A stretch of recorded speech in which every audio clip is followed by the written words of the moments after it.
Hi ಸ್ನೇಹಿತರೆ, welcome to our channel Mithun Raj ಅಡಿಗೆ ಮನೆ. ಇವತ್ತಿನ ವಿಡಿಯೋದಲ್ಲಿ ಸ್ಪೆಷಲ್ ಆಗಿ ನಾನು ಒಂದು ಆಲೂಗಡ್ಡೆನ ಬಳಸ್ಬಿಟ್ಟು ಕೇವಲ 5 ನಿಮಿಷದಲ್ಲಿ ಸೂಪರ್ ಆಗಿರುವಂತ ಬ್ರೇಕ್ಫಾಸ್ಟ್ ರೆಸಿಪಿನ ಯಾವ ತರ ಮಾಡ್ಬೇಕಂತ ಹೇಳ್ಕೊಡ್ತೀನಿ. ಯಾವಾಗ್ಲೂ ಒಂದೇ ರೀತಿಯಾಗಿ ಟಿಫಿನ್ ತಿಂದು ಬೇಜಾರಾಗಿದ್ರೆ ಸ್ವಲ್ಪ ಡಿಫ್ರೆಂಟ್ ಆಗಿ ಕೇವಲ 5 ನಿಮಿಷದಲ್ಲಿ ಈ ರೆಸಿಪಿನ ಟ್ರೈ ಮಾಡಿ ನೋಡಿ. ನಿಮಗೂ ಮತ್ತೆ ನಿಮ್ಮ ಮನೆಯವ್ರಿಗೆಲ್ಲರಿಗೂ ಇಷ್ಟ ಆಗೋದಂತ ಗ್ಯಾರಂಟಿ. ವಿಡಿಯೋ ಸ್ಟಾರ್ಟ್ ಮಾಡೋಕ್ಕಿಂತ ಮುಂಚೆ ಒಂದು ಸ್ಮಾಲ್ ರಿಕ್ವೆಸ್ಟ್ ನಿಮ್ಮೆಲ್ಲರಿಗೂ. ನನ್ನ ಚಾನಲ್ನ ಮೊದಲನೇ ಬಾರಿ ನೋಡ್ತಾ ಇದ್ರೆ ಪ್ಲೀಸ್ ಎಲ್ಲರೂ ದಯವಿಟ್ಟು ಸಬ್ಸ್ಕ್ರೈಬ್ ಮಾಡ್ಕೊಳ್ಳಿ. ಪಕ್ಕದಲ್ಲೇ ಇರುವಂತ ಬೆಲ್ ಬಟನ್ ಕ್ಲಿಕ್ ಮಾಡಿದ್ರೆ ನಾನು ಯಾವಾಗ ವಿಡಿಯೋಸ್ ಹಾಕಿದ್ರು ನೋಟಿಫಿಕೇಶನ್ ಬರುತ್ತೆ. ಮೊದಲನೇದಾಗಿ ನಾನು ಒಂದು ಮಿಕ್ಸಿಂಗ್ ಬೌಲ್ ಅಲ್ಲಿ ಒಂದು ಆಲೂಗಡ್ಡೆನ ಕುದಿಸಿ ತುರಿದ್ಬಿಟ್ಟು ತಗೊಂಡಿದ್ದೀನಿ. ನಂತರ ಇದಕ್ಕೆ ಯಾವ್ದಾದ್ರು ಒಂದು ಕಪ್ಪಿನ ಅಳತೆಯಲ್ಲಿ 1 ಕಪ್ ಅಷ್ಟು ಗೋಧಿ ಹಿಟ್ಟನ್ನ ತಗೊಂಡಿದ್ದೀನಿ. ಗೋಧಿ ಹಿಟ್ಟಿನ ಬದಲಾಗಿ ಅಕ್ಕಿ ಹಿಟ್ಟನ್ನ ಕೂಡ ಯೂಸ್ ಮಾಡಬಹುದು, ಬಟ್ ಗೋಧಿ ಹಿಟ್ಟಾದ್ರೆ ರುಚಿ ಚೆನ್ನಾಗಿರುತ್ತೆ. ನಂತರ 1/4 ಟೀ ಸ್ಪೂನ್ ಅಷ್ಟು ಇಂಗು, 1/4 ಟೀ ಸ್ಪೂನ್ ಅಷ್ಟು ಗರಂ ಮಸಾಲ ಹಾಕ್ತಾ ಇದ್ದೀನಿ. ನಂತರ 1/4 ಟೀ ಸ್ಪೂನ್ ಅಷ್ಟು ಅರಿಶಿಣ ಪುಡಿ ಹಾಕೊಂಡು ಒಂದು ಅರ್ಧ ಟೀ ಸ್ಪೂನ್ ಅಷ್ಟು ಖಾರದ ಪುಡಿ ಹಾಕ್ತಾ ಇದ್ದೀನಿ.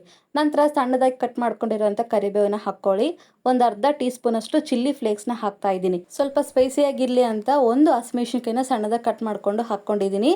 ಫ್ರೆಶ್ ಆಗಿರುವಂತ ಕೊತ್ತಂಬರಿನ ಹಾಕೊಳ್ಳಿ. ಕೊತ್ತಂಬರಿ ಹಾಕೋದ್ರಿಂದ ಒಳ್ಳೆ ಫ್ಲೇವರ್ ಬರುತ್ತೆ. ನಂತರ ಮೀಡಿಯಂ ಸೈಜ್ ಆಗಿರುವಂತ ಕ್ಯಾರೆಟ್ ನ ತುರಿದ್ಬಿಟ್ಟು ಹಾಕೊಂಡಿದ್ದೀನಿ.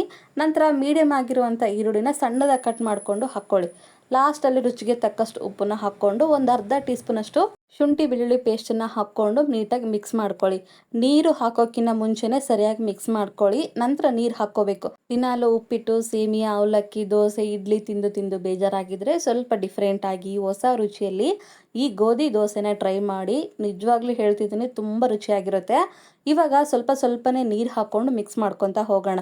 ಜಾಸ್ತಿ ಪ್ರಮಾಣದಲ್ಲಿ ನೀರನ್ನ ಒಂದೇ ಸರಿ ಹಾಕೊಳ್ಳಕ್ಕೆ ಹೋಗ್ಬೇಡಿ. ನೀರಿಗೆ ಹಾಕ್ಬಿಟ್ರೆ ಆಮೇಲೆ ಕಷ್ಟ ಆಗುತ್ತೆ. ಹಾಗಾಗಿ ಸ್ವಲ್ಪನೇ ಹಾಕೊಂಡು ದೋಸೆ ಹದಕ್ಕೆ ಮಾಡ್ಕೋಬೇಕು. ದೋಸೆ ಬ್ಯಾಟರ್ ಯಾವ ತರ ಇರುತ್ತೆ ಸೇಮ್ ಟು ಸೇಮ್ ಇದು ಕೂಡ ಅದೇ ತರನೇ ಇರಬೇಕು. ಮತ್ತೆ ಹೇಳ್ತಿದ್ದೀನಿ, ನೀರು ಸ್ವಲ್ಪನೇ ಹಾಕೊಳ್ಳಿ. ಒಂದೇ ಸರಿ ಜಾಸ್ತಿ ನೀರನ್ನ ಹಾಕೊಳ್ಳಕ್ಕೆ ಹೋಗ್ಬೇಡಿ. ನೋಡಿದ್ರ, ದೋಸೆ ಹಾಕೊಳ್ಳಿಕ್ಕೆ ಕನ್ಸಿಸ್ಟೆನ್ಸಿ ಮತ್ತೆ ಬ್ಯಾಟರ್ ರೆಡಿ ಆಯ್ತು. ಇದು ಪರ್ಫೆಕ್ಟ್ ಆಗಿರುವಂತದ್ದು.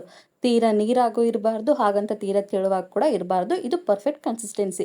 ನಂತರ ಈ ಕಡೆ ಅಂಚು ಕಾದಿದೆ, ಸ್ವಲ್ಪ ಎಣ್ಣೆ ಹಾಕೊಂಡು ಮೇಲ್ಗಡೆ ಟಿಶ್ಯೂ ಪೇಪರ್ ಇಂದ ಈ ರೀತಿ ಸವರ್ಬಿಟ್ಟು ದೋಸೆ ಹಾಕೊಂತ ಹೋಗ್ಬೇಕು. ನಾರ್ಮಲ್ ಆಗಿ ದೋಸೆ ಮಾಡ್ತೀವಲ್ಲ, ಅಷ್ಟು ತೆಳುವಾಗಿ ಬರೋದಿಲ್ಲ.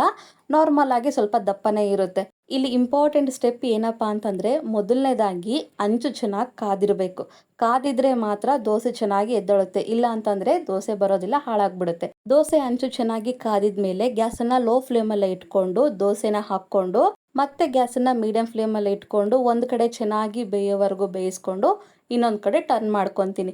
ನೋಡಿದ್ರೆ ಕಲರ್ ನೋಡಿ ಎಷ್ಟು ಚೆನ್ನಾಗಿ ಬಂದಿದೆ. ಆಲೂಗಡ್ಡೆ ಹಾಕಿರೋದ್ರಿಂದ ಈ ದೋಸೆ ತುಂಬಾ ಸಾಫ್ಟ್ ಆಗಿ ಬರುತ್ತೆ. ಎರಡೂ ಕಡೆ ಚೆನ್ನಾಗಿ ಬೇಯಿಸ್ಕೊಂಡಿದ್ಮೇಲೆ ಇವಾಗ ಪ್ಲೇಟಲ್ಲಿ ಹಾಕೊಂಡ್ಬಿಡ್ತೀನಿ. ಒಂದು ನೆನ್ಪಿಟ್ಕೊಳ್ಳಿ, ದೋಸೆ ಮಾತ್ರ ಚೆನ್ನಾಗಿ ಬೇಯಿಸ್ಕೋಬೇಕು. ಮತ್ತೆ ಹೇಳ್ತಿದ್ದೀನಿ. ಇನ್ನೊಂದು ದೋಸೆ ಕೂಡ ಹಾಕಿ ತೋರಿಸ್ತಾ ಇದ್ದೀನಿ ನೋಡಿ. ಸೇಮ್ ಪ್ರಾಸೆಸ್ನ ರಿಪೀಟ್ ಮಾಡಬೇಕು. ಗ್ಯಾಸನ್ನ ಲೋ ಫ್ಲೇಮಲ್ಲಿ ಇಟ್ಕೋಬೇಕು. ಅಂಚಿನ ಮೇಲೆ ಸ್ವಲ್ಪ ಎಣ್ಣೆ ಹಾಕೊಂಡು ಟಿಶ್ಯೂ ಪೇಪರ್ ಇಂದ ಸವರ್ಬಿಟ್ಟು ನಂತರ ದೋಸೆ ಹಾಕೋಬೇಕು. ಆವಾಗಲೇ ಹೇಳಿದೆ, ದೋಸೆ ತೆಳುವಾಗಿ ಹಾಕೊಳ್ಳೋಕೆ ಬರೋದಿಲ್ಲ. ನಾರ್ಮಲ್ ಆಗಿ ದೋಸೆ ಹಾಕೊಳ್ಳಂಗೆ ಸ್ವಲ್ಪ ದಪ್ಪನೇ ಆಗುತ್ತೆ. ಈ ರೀತಿ ದೋಸೆನ ಹಾಕೊಂಡಿದ್ಮೇಲೆ ಮೇಲ್ಗಡೆ ಸ್ವಲ್ಪ ಎಣ್ಣೆನ ಹಾಕೊಂಡು ಒಂದು ಕಡೆ ಚೆನ್ನಾಗಿ ದೋಸೆ ಬೇಯೋವರೆಗೂ ಬೇಯಿಸ್ಕೊಂಡಿದ್ಮೇಲೆ ಇನ್ನೊಂದು ಕಡೆ ಟರ್ನ್ ಮಾಡಿಕೊಂಡು ಎರಡೂ ಕಡೆ ಚೆನ್ನಾಗಿ ಬೇಯಿಸ್ಕೊಳ್ಳಿ. ಎರಡೂ ಕಡೆ ಬೇಯಿಸ್ಕೊಂಡಿದ್ಮೇಲೆ ಒಂದು ಪ್ಲೇಟಲ್ಲಿ ಹಾಕೊಂಡು ಸರ್ವ್ ಮಾಡ್ಕೊಳ್ಳೋದೆ. ಒಂದ್ ವೇಳೆ ನೀವು ಚಿಕ್ಕ ಮಕ್ಕಳಿಗೆ ಈ ದೋಸೆನ ಕೊಡೋದಾಗಿದ್ರೆ ಖಾರ ಕಮ್ಮಿ ಹಾಕ್ಬಿಟ್ಟು ಕೊಡಿ. ಈ ದೋಸೆಗೆ ಕಾಂಬಿನೇಷನ್ ಆಗಿ ಕೆಚಪ್ ಇದ್ರೆ ತುಂಬಾ ಇಷ್ಟಪಟ್ಟು ತಿಂತಾರೆ ಮಕ್ಕಳು. ಅದೇ ದೊಡ್ಡವ್ರಿಗಾಗಿದ್ರೆ ಬೇರೆ ಏನೂ ಅವಶ್ಯಕತೆ ಇಲ್ಲ. ಚಟ್ನಿ ಅಂತೂ ಮೊದಲು ಬೇಡವೇ ಬೇಡ. ಯಾಕೆಂದ್ರೆ ಇದರಲ್ಲೇ ಮಸಾಲ ಐಟಮ್ಸ್ನೆಲ್ಲ ಹಾಕಿರೋದ್ರಿಂದ ಚಟ್ನಿ ಅವಶ್ಯಕತೆ ಇರೋದಿಲ್ಲ. ಇಲ್ಲ ನಾವು ಕಾಂಬಿನೇಷನ್ ಆಗಿ ಏನಾದರೂ ಸೈಡ್ಗೆ ಇರಬೇಕು ಅಂದ್ರೆ ಮೊಸರಿಂದ ಟ್ರೈ ಮಾಡಿ, ತುಂಬಾ ರುಚಿಯಾಗಿರುತ್ತೆ.